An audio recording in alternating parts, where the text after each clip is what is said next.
हाल ही में उत्तरी बंगाल में बाढ़ की स्थिति का जायजा लेने और बाढ़ पीड़ितों के बीच राहत सामग्री पहुंचाने गए बीजेपी सांसद खगेन मुर्मू और विधायक शंकर घोष पर तृणमूल समर्थित असामाजिक तत्वों द्वारा हमला किए जाने का आरोप लगा है एवं इस घटना के विरोध में बीजेपी और उसके सहयोगी संगठन लगातार विरोध प्रदर्शन और सड़क अवरोध आंदोलन चला रहे हैं।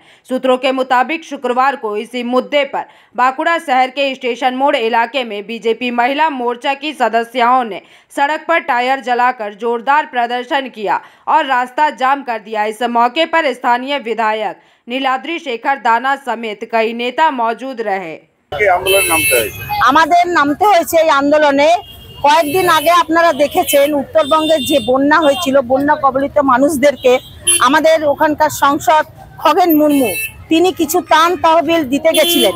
সেই ত্রাণ তহবিল দিতে গিয়ে তাকে গুরুতরভাবে আহত হতে হয় এই রোহিঙ্গা, এই গুন্ডা বাহিনী, এই তৃণমূল সরকারের তৃণমূলদের হাতে, গুন্ডা বাহিনীদের হাতে। সেই জন্য তিনি এমনভাবে আহত করা হয়েছে তাকে, তিনি এখন অসুস্থ অবস্থায় হসপিটালে ভর্তি আছেন। তারই প্রতিবাদে আজকে আমাদের এই মহিলা মোর্চার থেকে আমাদের এই বিক্ষোভ মিছিল, আমাদের পথ অবরোধ, আমরা চারিদিকে দিকে দিকে এই বিক্ষোভ মিছিল পথ অবরোধ করে যাচ্ছি। এরপরে আমরা কিন্তু যতক্ষণ পর্যন্ত না আমরা এর সঠিক উত্তর পাচ্ছি ততক্ষণ পর্যন্ত আমাদের এই আন্দোলন চলবে। জয় শ্রীরাম। 2026 নির্বাচন সামনেই রয়েছে, তার আগে একদিকে এসআইআর ইস্যু চলছে, আবার অন্যদিকে এখানে ত্রাণ দিতে গিয়ে বিভিন্ন জায়গায় আপনারা যেখানে যাচ্ছেন সেখানে আপনাদেরকে ঘিরে ধরে বিক্ষোভ করা হচ্ছে।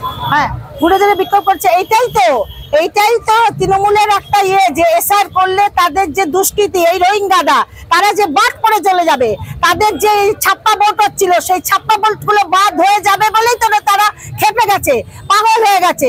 পাগল হয়ে গিয়ে পাগল যেমন কুকুরে যেরকম কামড়ে দিচ্ছে, তাদের মনে হচ্ছে এখন আমাদের এই বিজেপির নেতাদের উপরে এবারে আক্রমণ চালায়। আমার নাম नीता चटर्जी, আমি হচ্ছি রাজ্য মহিলা মোর্চার সম্পাদিকা। बांकुड़ा से अनुप रॉय की रिपोर्ट, पीवीटीवी न्यूज।